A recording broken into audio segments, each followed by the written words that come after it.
4 months into a war that was supposed to last 4 weeks, and the truce is well and truly in tatters. Donald Trump's objective is to end the war either through diplomacy or violence.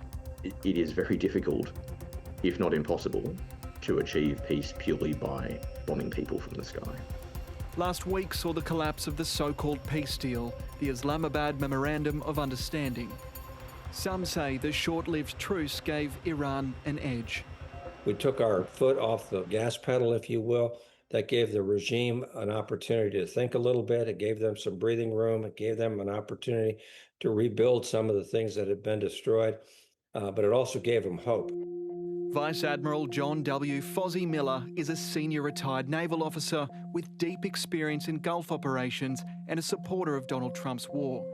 When we look back with the benefit of hindsight, we'll wish we had done that a little bit differently. And that's what's caused this to drag out.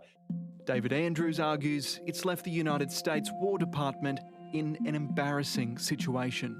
The United States has been forced into a form of stalemate with Iran, a country that they certainly wouldn't view as a strategic equal. This is a conflict that many analysts and many experts for a long, long time cautioned against being involved in because of these escalatory risks that we've now seen play out over months and months.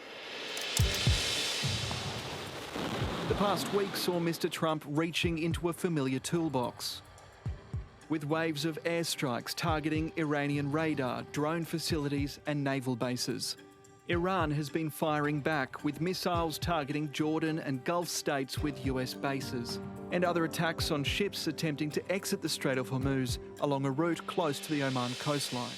What's your response? We're going to keep the strait, and we'll probably run it. We'll become the guardian of the strait. Maybe we'll call it the guardian angel of the strait. Earlier this week, Donald Trump floated charging cargo ships a 20% fee for US protection. It's unfair that we're not somehow compensated. But following outrage, falling stock prices and phone calls from furious Gulf allies, that was dropped. We're going to hit them very hard tonight. We're going to hit them very hard tomorrow night. We're going to hit them very hard the night after. It's very much a negotiating tactic that the president has, and he does that. Vice Admiral Miller considers the president's apparent indecision this week deliberate.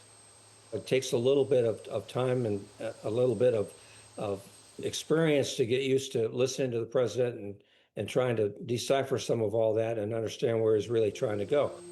Now there's another ultimatum, a threat to wipe out Iran's civilian power grids and infrastructure next week if Tehran refuses to return to the negotiating table on absolute US terms. Are you giving Iran a deadline before you start bombing bridges? I don't like giving deadlines, but they pretty much know. They know the story. So are you meeting They better behave. Are you meeting with Netanyahu on The next negotiation, I think, will only successfully happen while they're under the threat of armed attack and while they're being attacked, and when they get to a point where they no longer can stand being attacked, then they'll make a deal that perhaps we can hold them to.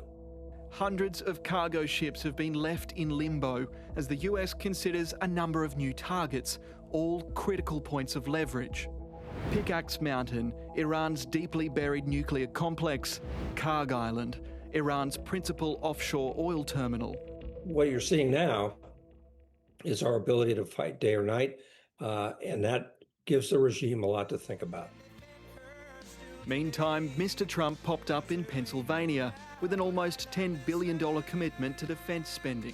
God bless the USA. Ships, submarines, trucks, weapons, and industries that will ensure America remains the strongest and most powerful nation in the history of the world. A chest beating about US capabilities in the middle of the conflict. The country is as hot as it's ever been, and we're doing really well with Iran. The Islamic Republic of Iran is not happy right now. They want to settle so badly. They don't like what we're doing, and they do want to settle. We'll find out whether or not we settle with them or we just finish it off. Tonight, the escalation continued with Iranian strikes aimed at a Jordanian airbase hosting US equipment and American attacks on targets inside Iran. And unfortunately, there's not really a good way to extract from this situation. How do all these parties reach a feasible and achievable long-term solution, or at least a longer than 1 month solution? But it's a question of how much damage do you do in the meantime? While the US blockade in the Strait of Hormuz intensifies, Iran continues to assert its right to control the waterway. Both sides claim the recent Memorandum of Understanding was breached by the other. The resumption of fighting means hundreds of commercial vessels are stranded with their crews on board. The International Maritime Organisation is the UN agency that regulates the shipping lanes that are vital to the world economy. Secretary-General Arsenio Dominguez joined me from London. Arsenio Dominguez, welcome to 7:30. Thank you.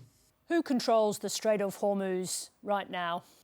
Right now, the situation, it's quite volatile, and it's very difficult to talk about controlling the Strait of Hormuz.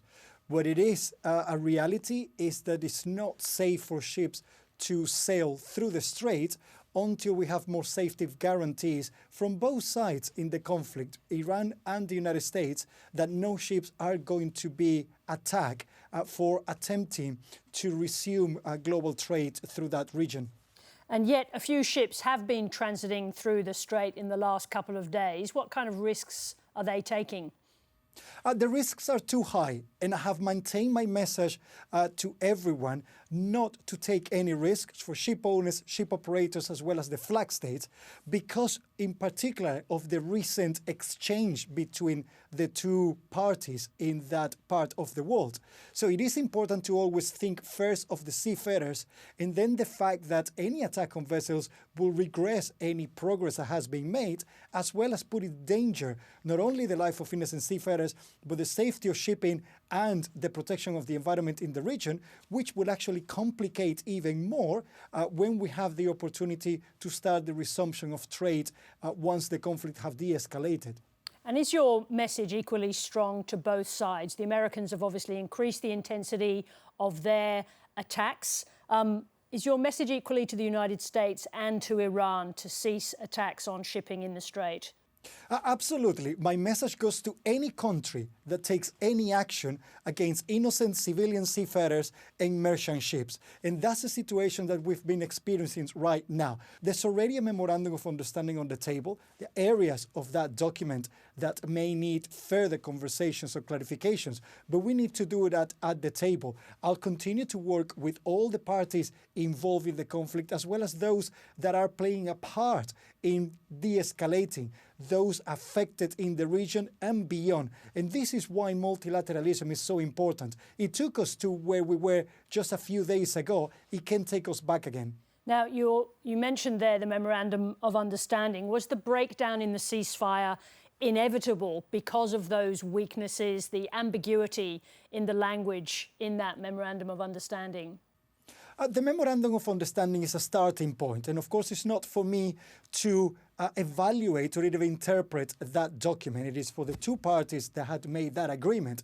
What is important is that it's the basis for further conversations, and we have been referring to it at the International Maritime Organization. Last week, the Council of IMO reiterated its position, all 176 member states, in relation to international law, the right of transit for merchant vessels on straits for international navigation. So the message is very loud and clear for everybody. And this is why all those parties need to remember those agreements that have been put in place, de-escalate. And I'm sure that once the situation starts coming back to where we were a couple of weeks ago, we can start continuing the progress that we did.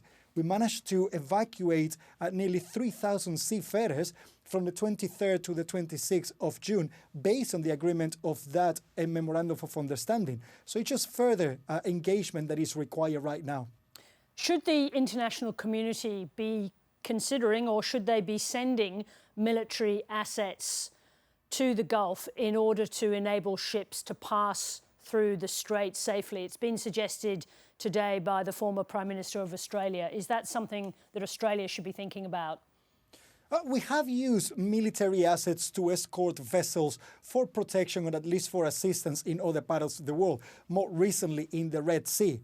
But my message is that it is not 100% guaranteed that a merchant vessel will not be affected by being escorted with military assets. So this is not a long-term solution. This is not a sustainable solution. It may assist at some point once we resume operations in order to bring back the trust and the confidence. And of course, we still have to make sure that the area is clear of mines so there are not additional challenges. But this is something that it could be considered as a short-term assistance for re-engaging in the Strait of Hormuz on the transit as we had it before, but not in the long or permanent term. But in the short term, that's something that Australia could think about, contributing to a coalition that sends military assets to the Gulf short term to protect merchant ships. I have been fully engaged with the coalition of the willing that has been led by France and the United Kingdom. And this is one of the topics that has been considered. And of course, it's something that once the situation de-escalates, those type of assistance may provide additional guarantees, would actually help in relation to the trust and the rebuilding of the operations as we had them before the conflict started. But it's something that needs to be very well coordinated from all the parties that will be ready to provide assets in order for the shipping industry to be sure that they know what they are receiving in relation to assistance, how it's going to be provided and coordinated. This is what the Iranian government says. It says it has always been and always will be the guardian of the Strait. Is it inevitable now that Iran will continue to leverage its position to control this waterway into the future? Before the conflict started, we had no issues in operating around the Strait of Hormuz. There are two parties that, in accordance to international law, are the bordering countries of the Strait, and that have provided all the safety guarantees and the management of it. This is Iran and Oman. The situation right now is that we still have a conflict ongoing, so several statements are made that we will need to address later on in the future in a different manner. Right now, my steps are that we first focus on, once the multilateralism is in place for shipping to start resuming, we can evacuate. The next steps will be to clear the straits from any mines, and then from then onward we start increasing the transit. And again, the reiteration that there are two parties, Oman and Iran, that have rights of managing, not controlling, managing the Strait of Hormuz. Doesn't that go to the heart of the matter that you used the word management? That's the word that was used in the Memorandum of Understanding, but Iran is using that to mean control, not management. This is the kind of situations that they're facing right now because the conflict is ongoing. Once we de-escalate, this is the conversations that we will continue to have. And the reality is that we're ready to have these conversations at the level of IMO, bilateral, multilaterally. But right now, several statements are raised because the conflict is still ongoing. That's why the de-escalation is so important. So we can go back to the way that the Strait was operating before the conflict started. Arsenio Dominguez, thank you very much indeed for joining me. Thank you for your time.